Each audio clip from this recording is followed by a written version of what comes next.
Hello everyone, I am Sarthak Bhatt and I secured All India Rank 6 in NEET 2019. I am currently studying as a final year MBBS student at Maulana Azad Medical College, New Delhi. I am finished with my final year exams and hoping to become a doctor soon. So let's not waste much time and come to the topic. So it is my daily schedule, okay? This is one of the most frequently asked questions to me since I have cleared NEET.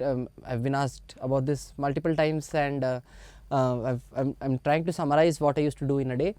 So let me keep one thing very clear, that you set your goals, right, for a day. So whenever I used to set my goals, 3-4 things I'll talk about, how and what I used to keep for my goals. So one very important thing I believe, so here I have given time wise, okay, here I have given time wise, but the thing is I used to look at the time.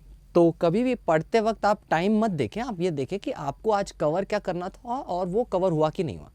So that is one thing that is very very important when you decide what to do in a day. तो दिन में सुबह में ऐसे मैं पिछली रात को डिसाइड करने की नहीं थी आदत मेरी. मैं सुबह में उठ के सोचता था ठीक है ये चीज़ें करते हैं, ऐसा इस तरीके की, ऐसा लिखता वगैरह नहीं था. मैं मानता हूँ कि कई बार क्या होता है लोग लिख लेते हैं कि आज ये करना है, तो वो फिर हो नहीं पाता, तो वो डिप्रेस हो जाते हैं, दुखी हो जाते हैं कि भाई नहीं हो पा रहा. So that kind of becomes demotivating. तो मैं सुबह उठ के हल्का सा सोचता था, एक माइंड में रफ पिक्चर बना है कि अच्छा ये चीज़ें करने की कोशिश करते हैं, आज देखते कितना हो पाता है. ठीक है, ये लिया. लेकिन क्या रहता है कि एक उसके बाद भी व्हाट यू से दिमाग में एक चीज़ अगर बन गई है तो उसको करने की हमें कोशिश पूरी करनी है, ऐसे नहीं कि छोड़ दिया उसको बीच में. ठीक है, तो let's see how I progress. So time wise I have given over here, but don't stick to strictly to time lines. I believe कि आप कोशिश करो कि टॉपिक ख़त्म करने की कोशिश करो. और I think when you start going with the flow then topic में मज़ा आने लगता है एंड फिर तुम खुद ही भूल जाओगे कितना टाइम हो क्या हुआ, तो अपने आप ही वो टाइम निकलता जाता है. ठीक है, तो पहली चीज़ तो ये हुआ. ठीक है, कि हमने क्या वो किस तरीके से हमने दिन का शेड्यूल लेना है. ठीक है, जब भी सब देखो सबकी स्लीप साइकिल अलग तरीके से होती है. So some people believe in studying early in the morning, some people prefer to study late at night. तो मेरी आदत थी कि मैं रात को पढ़ना ज़्यादा प्रेफर करता हूँ, मेरी ज़्यादा अच्छी पढ़ाई रात को होती है. ठीक है, तो कीपिंग दैट इन माइंड मैं सुबह आराम से उठता था, 10 बजे उठता था सुबह. ठीक है, कुछ लोग उठते हैं 4 बजे 5 बजे, बहुत अच्छी बात है. अगर आप उठ सकते हो तो उस टाइम उठ के पढ़े, अगर आप रात में पढ़ते हो तो आप रात में पढ़े, डज नॉट मैटर.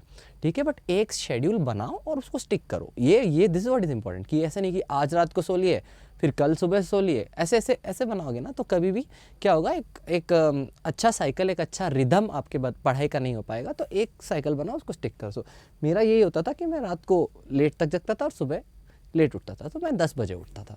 ठीक है, so I got up at 10 AM. ठीक है, और 10 बजे जैसे उठते थे, मेरी आदत नहीं ब्रेकफास्ट करने की. दरअसल इंट्रिंसिकली मैं इतना सुबह मुझे नहीं भूख लगती है, तो मैं 10 बजे उठता हूँ. खैर अभी तो थोड़ा चेंज हो गया शेड्यूल. तो खैर 10 बजे उठता था, फिर 10 से सीधा पढ़ने बैठ गए. ठीक है, ब्रश किया, पढ़ने बैठ गए तो थोड़ा फ्रेश वगैरह होके नहा लिए, तो 10-10:30 समझ लो, उठ के पढ़ने बैठ गए. तो उसके बाद 1:30 तक कंटिन्यूसली मैं पढ़ता था. ठीक है, 1:30 तक पढ़ लिया. ठीक है, 1:30 तक पढ़ने के बाद क्या कहते हैं उस टाइम पे उसके बाद में 1:30 to 2:15 मेरा लंच ब्रेक होता था, तो मैं लंच करता था, उस टाइम पे रिलैक्स करता था. अच्छा, तो चलो पहले इसको ख़त्म कर लेते हैं. ठीक है, उसके बाद में 1:30 to 2:15 लंच एंड रिलैक्स हो गया. उसके बाद में मैं 2:15 सोने जाता था. 2:15 to 4 I use to sleep. ठीक है, आराम से. उसके बाद में क्या कहते हैं 4 से फिर 4 o'clock निकलता था घर से, कोचिंग जाता था. तो 4:30 to 8:30 मेरी कोचिंग होती थी. ठीक है, उसी के बीच में जो ब्रेक होता था उसमें हम लोग कुछ खा लेते थे और थोड़ा बहुत क्या है उस टाइम पे हम डाउट्स अपने टीचर से जाके पूछ लेते थे और डाउट सॉल्व कर देते थे हमारे. तो ये चीज़ हम लोग उस ब्रेक में करते थे. ठीक है, ऐसे नहीं ब्रेक में बैठ के टाइम पास कर ले, तो utilize that time to solve your doubts, get your queries clear with the teachers. तो ये हो गया. ठीक है, फिर 8:30 कोचिंग से आते आते 9 बज गए. 9 से 10 डिनर किया, रिलैक्स किया, फिर 10 बजे बैठे. 10 बजे बैठता था तो मैं बस बैठ जाता था. फिर 10 से कभी 4 बजे तक, कभी 5 बजे तक, कभी 6 बजे तक, ऐसे भी हुआ है कि मैं 6 बजे तक बैठा हूँ. ठीक है, तो इस तरीके का हमने एक पैटर्न बना लिया कि बेसिक मेरा ये आउटलाइन था. 4 बजे 5 बजे सो गए.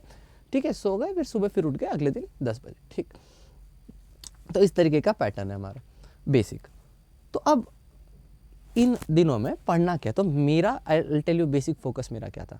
मैं 2 चीज़ों पे फोकस करता था. कभी भी when I used to what you say prepare my goals for the day, कि आज अच्छा ये पढ़ना है, तो किस बेसिस पे हम लोग मैं डिटरमाइन करता था कि किस बेसिस पे आज क्या क्या पढ़ना है। तो दो चीज़ें होती थी, एक तो मेरा ये टारगेट है कि भाई आज टीचर ने जो क्लास में पढ़ा है वो मैंने रिवाइज़ करना है एक बारी, तो बहुत क्लियर आइडिया था कि हाँ टीचर ने जो क्लास में पढ़ा है वो रिवाइज़ करना है, तो एक वो है, उसका एक स्लॉट रखा हुआ है छोटा सा, ठीक है। इसके अलावा दूसरी चीज़ क्या कि मैं उसके अलावा पूरा फोकस करता था टेस्ट पे, क्योंकि टेस्ट को अगर आप एक बेसिस बना, क्योंकि टेस्ट एक बहुत अच्छा शेड्यूल होता है आपके पास पूरा पोर्शन खत्म करने का। जैसे आप किसी भी कोचिंग में जाओ, साल भर के टेस्ट का आपको शेड्यूल मिल जाता है, तो ठीक है उस पूरे शेड्यूल में आपका पूरा पोर्शन कवर होता है, उस पर्टिकुलर ईयर का, 11th का हो चाहे 12th का हो।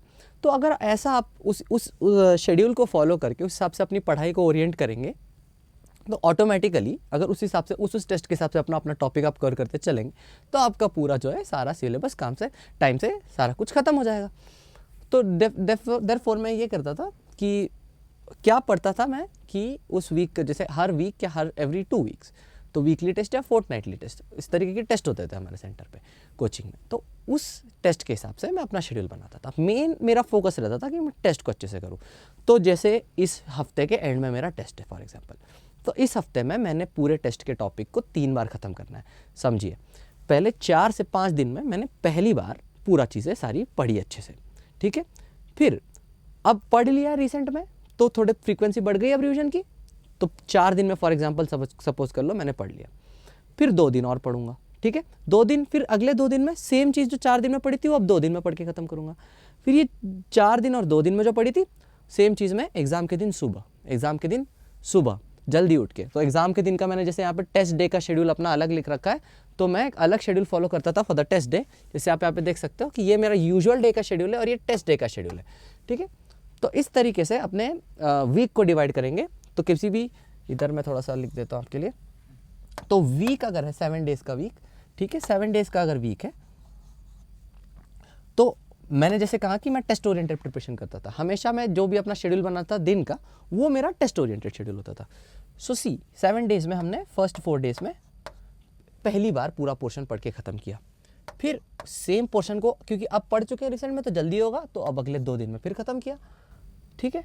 6 दिन हो गए, आखिरी दिन पर टेस्ट है, उस दिन सुबह जल्दी उठ के, जैसे उस दिन मैं जल्दी सोता था, एक बार फिर बता दूंगा, ठीक है। जैसे टेस्ट के दिन पे ये होता था मेरा शेड्यूल कि मैं पिछली रात को जल्दी सोता था 10 बजे, 10 PM I used to sleep and I got up at 4 AM and 4 to 8:30 AM में I revised everything that was required for the test. So इस तरीके से एवरी टेस्ट के पहले 3 times I used to revise that test का full portion. You understand, this becomes very important कि eventually बार बार ये चीज़ें जब रिपीट होंगी, तो ऐसे ही करते करते ऐसे मल्टीपल रिविजन्स करने की आपको आदत पड़ जाएगी, और इस वजह से आपका टॉपिक कंसोलिडेट होता चला जाएगा, काफ़ी ज़्यादा आपका टॉपिक अच्छा हो जाएगा। अच्छा, ये तो हो गया कि मैंने आपको बताया कि मैं टेस्ट फोकस करता था, तो मैं कब किस टाइम पे कोचिंग का पढ़ा हुआ पढ़ता था। तो एज ए सेड कि मैं 8:30 कोचिंग से रिटर्न करके 9 to 10 तक रिलैक्स किया ना, फिर 10 to 4 का जो मेरा स्लॉट है, 4, 5, 6 कभी चला जाता था वो, तो ये इनिशियल, उसके बाद में जो 2 घंटे हैं, उन 2 घंटे में मैं क्लास में जो कुछ पढ़ाया गया उसको अच्छे से रिवाइज कर लेता था, ठीक है। उसके बाद का जो स्लॉट है उसमें फिर वही अपने टेस्ट का पढ़ लिए, जो हफ्ते के एंड में अपने टेस्ट का जितना भी पढ़ना है उस सबको पढ़ लिया। तो इस तरीके से अगर आपने अपने दिन को डिवाइड कर लिया, तो एसेंशियली आई बिलीव कि आप सारी चीज़ों को बहुत अच्छे से कवर कर सकते हो, ठीक है। आपने अपना कोचिंग का भी पढ़ लिया, ठीक है, आपने अपना सारा टेस्ट के लिए भी अच्छे से प्रिपेयर कर लिया, और जब टेस्ट के लिए हम प्रिपेयर अच्छे से करते हैं तो टेस्ट देने का एक्साइटमेंट होता है, तो फिर उसका एनालिसिस करने का एक्साइटमेंट होता है, एनालिसिस करेंगे तो अपना लेवल इंप्रूव करेगा, ठीक है। You see everything is interconnected. आप जितना ज़्यादा उसके अंदर चलते जाएंगे, जितना अंदर उस पढ़ाई के एन्जॉयमेंट के अंदर आप जितना अंदर घुसेंगे, उतना ही वो आपको रिवॉर्डिंग होगा, उतना ही आपका बेटरमेंट होगा, उतना ही आप बढ़िया परफॉर्म करेंगे एग्जाम में, ठीक है।